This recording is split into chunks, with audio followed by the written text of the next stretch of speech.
Eu queria agradecer aí a CNA por ter me convidado para poder vir para cá, poder dividir com vocês a minha experiência de 16 anos quase na Austrália, trabalhando com gerenciamento de recursos hídricos num país que é o país mais seco, o continente mais seco do mundo, depois da Antártica, né? E como é que eles fizeram para poder chegar onde a Austrália está, sendo que a Austrália é muito parecida com o Brasil. A gente exporta produtos agrícolas, a gente exporta minerais. E o que a Austrália fez para não parar a economia australiana? Porque de 1997 a 2009, a gente teve uma seca chamada Seca do Milênio na Austrália. Então, hoje eu vou falar um pouco do o que a Austrália fez, o que o governo fez para a gente poder chegar onde chegou, e como é que a gente trabalhou com o pessoal da área agrícola, para a gente poder continuar produzindo no país. Mas é uma honra estar aqui, na cidade que eu nasci, estudei no NB, e poder estar aqui com vocês é muito bom. Muito obrigado, CNA. Hoje eu estou na FAO, eu fui para a FAO justamente por causa da minha experiência na Austrália. Eles estão querendo fazer uma coisa muito parecida com a plataforma de recursos hídricos.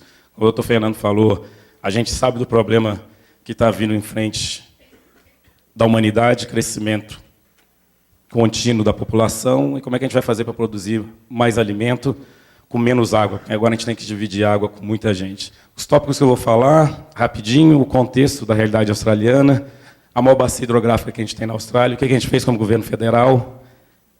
Então, tem essa intervenção do Estado. Uma coisa que é marcante na Austrália, que é o mercado de recursos hídricos, o mercado de água. Outras ações que o governo tem, umas conclusões bem rápidas sobre o que a Austrália fez e por que eles mudaram bastante a ideia que a gente tem em relação ao gerenciamento de recursos hídricos. Para quem não conhece a Austrália é um país gigante, é um continente, um pouco menor que o Brasil só, então é dividido numa série de estados e um território, que é o território do norte, e é uma federação diferente da Federação Brasileira. Na Federação Australiana, os estados têm muito poder. Por exemplo, recursos hídricos não pertencem ao governo federal. Recursos hídricos pertencem aos estados. Os estados são dono da água. O governo federal não pode se meter. O governo federal na Austrália só se mete quando existe uma convenção internacional da ONU, por exemplo, que a Austrália assina. Isso dá poder constitucional para o governo federal obrigar os estados a implementarem isso a nível estadual. Então, para ter uma realidade mais próxima do que a Austrália funciona mais ou menos como a União Europeia. Vários países independentes que eles se unem com um objetivo único. Tá? Então, tudo que a gente faz a nível federal, a gente tem que convencer os estados para que eles trabalhem junto com o governo federal. Então, é um contexto diferente do Brasil, é um contexto diferente de outras federações. É muito complicado trabalhar com os estados lá, porque eles são muito independentes.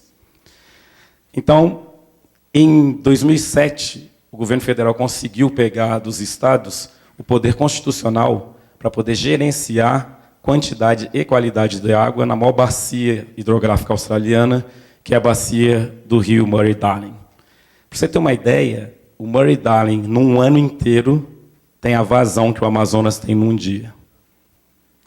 Então, você pensar que o país depende de um rio ou de uma bacia que tem a vazão de um ano, que é o que o Amazonas tem num dia, você fala, bom, vocês estão meio complicados a situação de vocês, né? Muito complicado.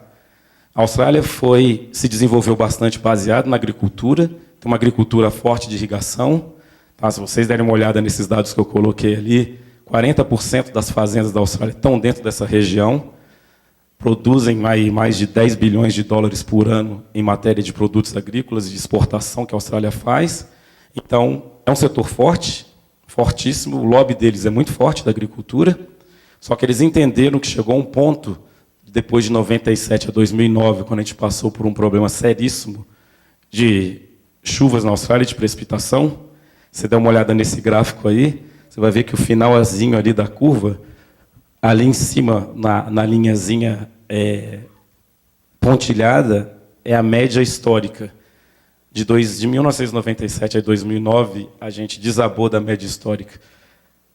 Na Austrália, a gente entende muito bem que isso faz parte da variação climática que acontece na Austrália, tá certo? Só que com as mudanças climáticas, está piorando.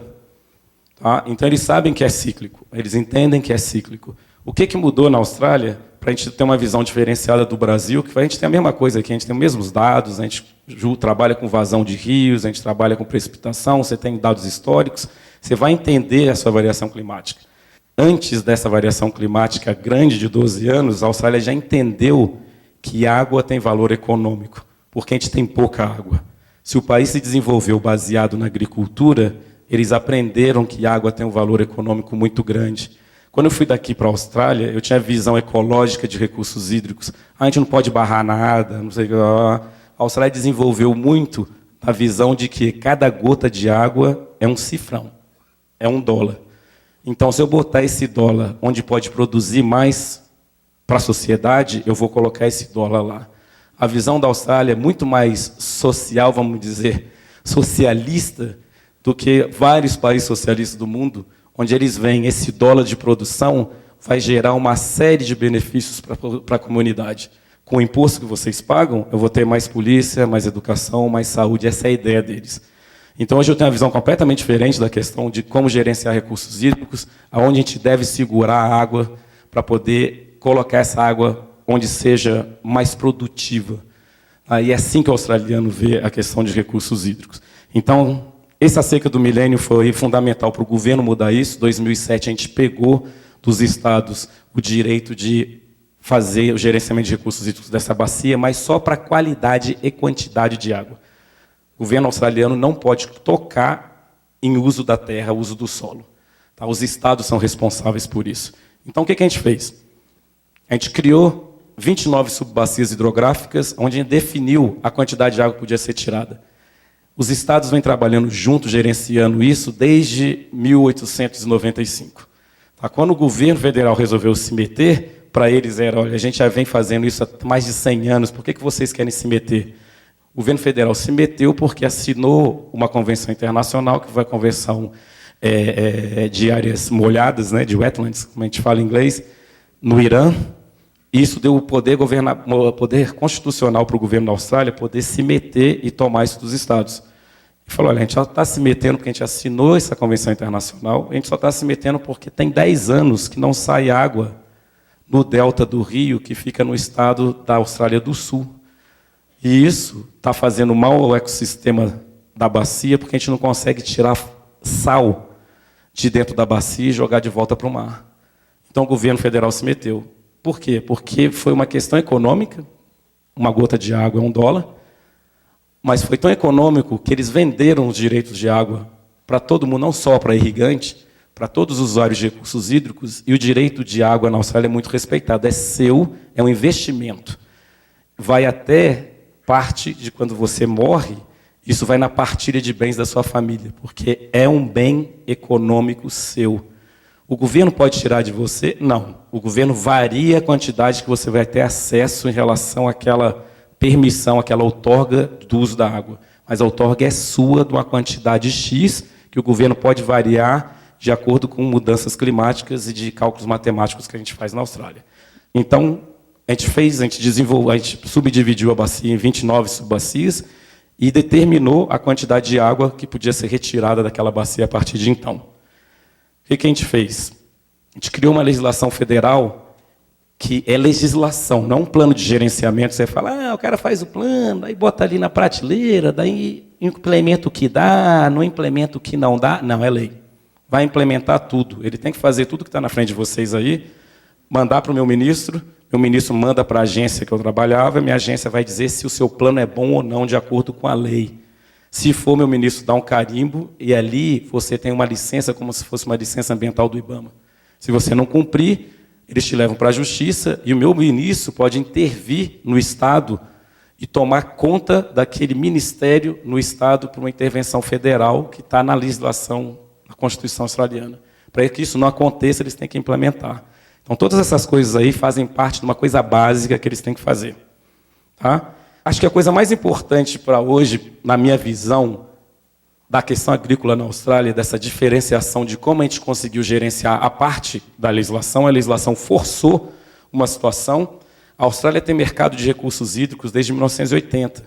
Então, tem 35 anos que você vai no mercado e compra e vende água como você faz com ações. Você pode vender e comprar a outorga permanente, ou você pode vender e alugar, pode alugar a sua outorga só, o uso da água só para aquele ano. Então, o que o agricultor faz? Ele olha e fala, eu vi na entrada da CNA aqui, que tinha uma televisão, um monitor lá com preço, né, de produtos agrícolas, ele vai lá e olha aquele preço e fala, o preço do algodão não está muito bom, o preço da água está ótimo, eu vou vender minha água e não vou plantar nada. Vou plantar uma outra coisa que eu não preciso de tanta água e eu vou ter duas fontes de renda. Uma vem dos recursos hídricos que eu estou vendendo para um outro cara, porque ele tem uma cultura que está pagando muito mais no mercado internacional, e eu vou colocar uma outra cultura que me dê ainda um pouco mais de dinheiro. O governo não se mete. A gente só se mete regularizando essa questão de quem pode vender para quem e quem pode comprar de quem. A movimentação de água de uma bacia para outra é uma coisa que faz parte do dia a dia da Austrália, de como a gente gerencia recursos hídricos lá. Então, se você é um agricultor, você vai mandar uma mensagem para a minha agência falando, eu sou irrigante, eu preciso de tantos 1000 litros de água no dia tal. A gente vai liberar essa água de um reservatório, move de um reservatório para outro, e vai chegar na sua propriedade, na hora tal, a gente vai falar, você pode ligar a tua bomba e bombear 4.000 litros de água nesse dia. É assim que funciona. É complexo? É. Funciona, funciona. Entendeu? O mercado de recursos hídricos na Austrália, no ano passado, movimentou mais de 2,5 bilhões de dólares. O governo se meteu? Não. O governo não se mete, mas ganha dinheiro em cima. Eles pagam imposto em cima dessa movimentação econômica que vai para onde eu falei para vocês. Vai para poder ter mais escola, mais saúde, mais educação, mais polícia na rua. É aí que vai. Então, eles estão realmente socializando o lucro que se tem em cima dos recursos hídricos na Austrália. São poucos, mas são bem usados. São usados no lugar que tem que ser usado. O pessoal da agricultura reclama? Não reclama. Eles sabem que o rio dá outros serviços que a agricultura necessita, de transporte, por exemplo, que para eles é importante, de tirar sua produção agrícola e levar para um outro lugar. E eles sabem que eles precisam da água para a produção agrícola. Então, a questão do uso da água, principalmente na irrigação australiana, entra nessa parte de contabilidade daquele mercado de recursos hídricos. Lembra que o governo federal definiu o máximo que pode tirar. Como eles tiram é de acordo com o que o mercado tem para poder oferecer. Se o mercado oferece mais para a sua cultura, você vai manter o que você tem de direito ao uso da água e vai comprar de mais alguém, porque daí você vai poder aumentar a sua área plantada e usar mais água. Essa é a ideia que eles têm. Tá certo? A ideia que a gente tem na Austrália é de fazer isso. A irrigação, o governo não se meteu na questão de regularizar quem vai ganhar tanto de % de água. 10% de água é para a agricultura, 5% é não sei para quem. A maior produção de energia elétrica que existe na Austrália foi um dos grandes projetos de engenharia da humanidade, que fica no estado da Nova Gales do Sul. Como é que a gente gerencia isso aí? A gente produz energia elétrica com água, a água depois é servida para o sistema agrícola, agropecuário, os caras que produzem energia elétrica pagam imposto para o governo, a mesma gota de água que produziu energia elétrica e teve imposto para o governo, ela é vendida para o agricultor, o irrigante, ele usa essa água para irrigação, ele paga de novo imposto em cima, vai vender depois o produto dele, todo imposto que está sendo gerado é voltado para a sociedade australiana. Então, a mesma gota de água já me gerou imposto 2 vezes, pelo menos. E se o cara está usando irrigação de superficial, de inundação, depois o resto da água dele que ele não usou, que não foi absorvido no solo, volta para o rio, eu vendo de novo, o governo do estado vende de novo para um agricultor que está mais abaixo. Então, a mesma gota de água já foi 3 vezes, já gerou 3 vezes riqueza para o país. O agricultor reclama? Não. Eles sabem que tem valor econômico da água. A ideia do valor econômico é forte. A Austrália trabalha em cima de valor econômico para a água. Uma coisa que, quando eu dei uma palestra aqui em março, quando eu vim para cá pela Confederação Nacional das Indústrias, que eu quis deixar claro, se eu colocasse para vocês aqui como o governo australiano é dividido, tanto o Estado como o federal, os ministérios que a gente tem, você vai ver que não existe Ministério do Planejamento na Austrália. Que isso? Você é louco? Não tem, porque para eles, na nossa cultura, hoje, né, depois de 16 anos lá, na nossa cultura, planejamento faz parte de toda atividade que você faz. O governo não tem que ter um ministério do planejamento para ensinar ninguém a planejar nada. Planejamento na Austrália é sério e é implementado. Tá? Se você faz planejamento para ficar arquivado em algum lugar e não ser implementado, eu espero que hoje, dentro do governo, no Brasil, por exemplo, onde eu trabalhei, seja bem melhor, mas nos planejamentos que eu participei aqui, quanto a gente você botou ano passado? 100 mil, bota 15% a mais aí. São 115 mil esse ano. Na Austrália não é assim. Seu planejamento é em cima de atividades e de resultados que eu tenho que gerar. E eu tenho que explicar para o Ministério das Finanças por que eu estou pedindo aquele tanto e até as posições que eu tenho em relação de salário. Você precisa de 2 diretores para fazer isso aqui, agora você vai me explicar por quê. E daí eu tenho que cortar coisas em relação a isso. Então, o planejamento para eles é muito forte. O que a gente fez, além daquela legislação que eu mostrei antes, o governo a gente fez um estudo bem complexo para poder dizer a situação de irrigação na Austrália, por exemplo, na questão da agricultura. E a gente chegou a esses números daquela tabela do lado esquerdo de vocês aí, onde a Austrália a gente usava muito essa irrigação superficial. Aí você pensa, pô, na Austrália você tem pouca água, você usa irrigação superficial, não é errado? É. Mas no passado, para a gente, era assim, quem está se preocupando com o meio ambiente, a gente usa a água toda do rio. Era isso que a gente estava fazendo. Então, hoje em dia, depois que o governo fez esse estudo, o governo comparou com outro estudo científico, de onde você tem eficiência na aplicação de água para a produção agrícola, e o governo falou, opa, hoje a gente está aqui embaixo, ó, o último ali é irrigação superficial. É o que menos está dando em relação do uso racional da água. A gente quer chegar lá em cima, onde a gente vai usar menos água e produzir mais alimento. Essa é a ideia. Eu não preciso discutir com uma série de pessoas que tem aqui, que tem a parte agrícola e de irrigação como trabalho deles, e são muito mais especializados que eu, que trabalhei com movimento de fertilizantes do solo para água para o escoamento superficial, mas a maior parte da tecnologia já foi desenvolvida e está aí. Mas é aplicável para tudo? Não é.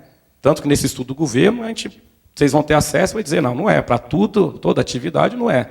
Mas se a gente conseguir passar várias coisas na Austrália, em 2005, a gente tinha mais de 60% aí fazendo irrigação superficial para o que tem hoje, e hoje, em 2015, são ações do Estado que a Austrália quer chegar naquela parte de cima desse gráfico para poder ser extremamente eficiente no uso de recursos hídricos, no uso da água para produção agrícola. O que a gente fez? Em 2009, o governo federal a gente lançou um programa chamado Melhorias na Eficiência de Irrigação em Fazendas, onde o governo colocou 5,8 bilhões de dólares para trabalhar com fazendeiros. Não é com o Estado, não. A gente não dá o dinheiro para o Estado. Com fazendeiros. A gente estimulou que eles colocassem propostas para o governo federal para poder melhorar o sistema de irrigação que eles tenham, para poder modernizar o sistema de irrigação que eles tenham. Então, eles fazem parte de um leilão, você coloca a sua fazenda lá, o seu projeto, o governo aceita o seu projeto, a gente julga que o seu projeto vai realmente chegar onde tem que chegar, o governo te dá aquele recurso, sabendo que o governo vai ter muito mais de volta, porque ao invés de você usar 1 bilhão de litros de água para a sua produção agrícola, você vai usar o que a gente teve naquele estudo, 25% a 30% a menos de água. 30% a menos de água, todo o dinheiro que o governo está investindo na sua fazenda vai voltar como imposto da água que eu vou vender para uma outra atividade produtiva. A visão capitalista, muito mais social. Muito mais social. Vou ter mais dinheiro de imposto para poder investir onde eu tenho que investir. Então, esse programa está ainda rodando no governo federal. Posso deixar aqui a página do governo federal na Austrália, você vai ter acesso e vai ver o que a gente está fazendo. Eu sei que para o Brasil é difícil, a gente como brasileiro, você abrir sua porta e ver um monte de rio por aí, mas a água é um bem econômico. Me chamaram aqui por causa da crise de água em São Paulo. O que a Austrália faz que a gente não faz? Eu sou brasileiro, tudo bem, mas se você traz uma pessoa que nunca veio ao Brasil e leva em São Paulo, e a pessoa, quando está sobrevoando a cidade de São Paulo, você vê 2 rios que são maiores que o nosso na Austrália, cortando a cidade de São Paulo, e você fala que não tem água para abastecimento público, você está em crise, eles vão rir da sua cara. Fala, mesmo? Nossa, eu queria ter esse problema. E dá esses 2 riosão que vocês têm aí, que, nossa, vou até vender água para vocês. Então, essa é uma visão... Assim, eu sei que muita gente aqui, trabalhei com muita gente que está aqui, que a gente sempre tentou passar essa visão de que água tem valor econômico. Mas para a agricultura é importante. Marlos, mas se eu for pagar água, não sei o quê. Não, se um dia que vocês começarem a pagar água na irrigação, eu sei que muita gente paga, mas tem muita gente que não paga, mas no dia que você começar a pagar água na irrigação, você vai falar assim, a gente chegou num nível que o brasileiro entende o valor econômico da água e aonde esse valor econômico pode levar a gente. Como foi dito anteriormente aqui, já se fala no mundo, em várias reuniões que eu vou hoje em dia pela FAO, é a próxima guerra, a terceira guerra mundial, vai ser por causa de petróleo, não, vai ser por causa de água, né? Então, esse aí, planejamento, como eu falei, é extremamente importante, mas o planejamento sério, que é feito e implementado de uma forma séria, não é só para ter, não. Uma coisa que seja séria é essencial. Programas governamentais são cruciais quando eles são feitos e bem feitos para você poder ir aonde o problema está e solucionar o problema com dinheiro público. Dinheiro público é seu, podia ser usado para poder fazer várias outras coisas, tem que ser bem empregado. Tá? E último, crise é sempre bom para poder gerar oportunidade. Acho que uma das maiores mudanças culturais que eu tive saindo do Brasil e indo para a Austrália é que o australiano vê na crise a oportunidade. O que muita gente, eles falam o seguinte, existe um bilionário australiano que ele fala, a diferença entre o bilionário e o não bilionário é que o bilionário viu na crise uma oportunidade. O não bilionário viu na crise um empecilho e ali ele parou. Obrigado.